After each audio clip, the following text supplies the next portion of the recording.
美国哈佛大学70多个社团1月1日发表联合声明，呼吁中国当局立即释放2016年受邀参加美国国务院举办的国际访客领导力计划返回后遭拘捕判刑的维吾尔族创业家和慈善家埃戈拜尔艾塞提。这份由哈佛大学法学院人权辩护者牵头，哈佛大学法学院等多个学院的75个社团联署的声明表示，作为哈佛校友，他们支持哈佛法学院毕业生在首都华盛顿执业的维吾尔族律师热依罕·埃塞提为他的弟弟埃戈拜尔·埃塞提争取自由及维吾尔人争取公义的奋斗。声明号召哈佛学生加入广泛的呼吁，促进美国政府和国际社会要求中国政府结束其长期以来对维吾尔族的系统性压迫，并对继续发生的大规模暴行追究责任。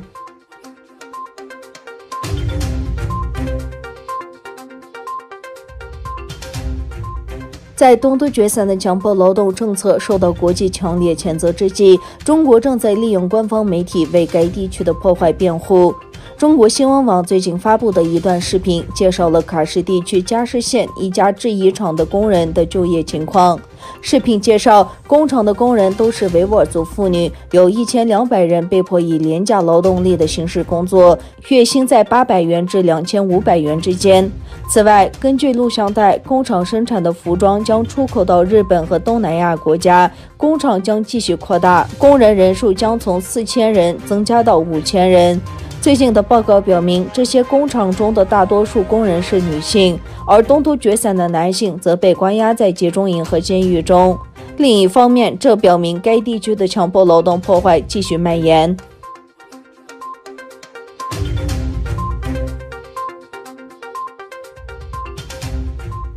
由世卫组织委托的10几位专家组成的小组将抵达中国调查冠状病毒的起源。美国副国安顾问伯明与多名政客举行视像会议时表示，有关新冠肺炎源头最可信的说法是病毒从中国一个实验室漏出。伯明是总统特朗普推崇的副国安顾问，他在会上明言，越来越多的证据表明该实验室很可能是最可信的病毒源头。至于病原体则可能是泄漏或意外漏出，并指北京当权派也曾公开驳回武汉海鲜市场是病毒源头的说法。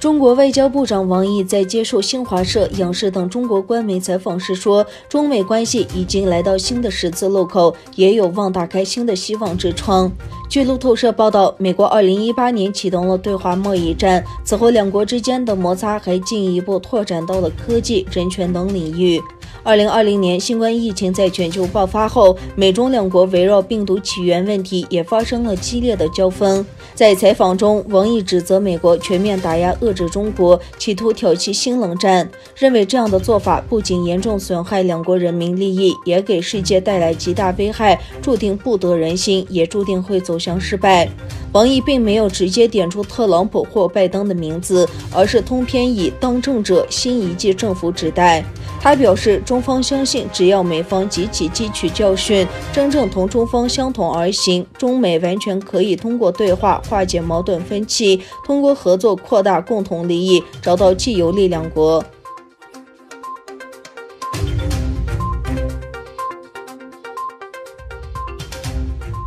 哈萨克斯坦总统当地时间2日签署在该国废除死刑的相关法案，哈国正式成为无死刑国家。日前，哈议会下院举行全体会议，审议并通过了关于批准旨在废除死刑的《公民权利和政治权利国际公约》第2项认责定议书的法案。哈总统对该法案的签署意味着在哈废除死刑的法律流程已经走完。哈萨克斯坦将保留暂时对犯下严重战争罪行的人使用死刑的权利。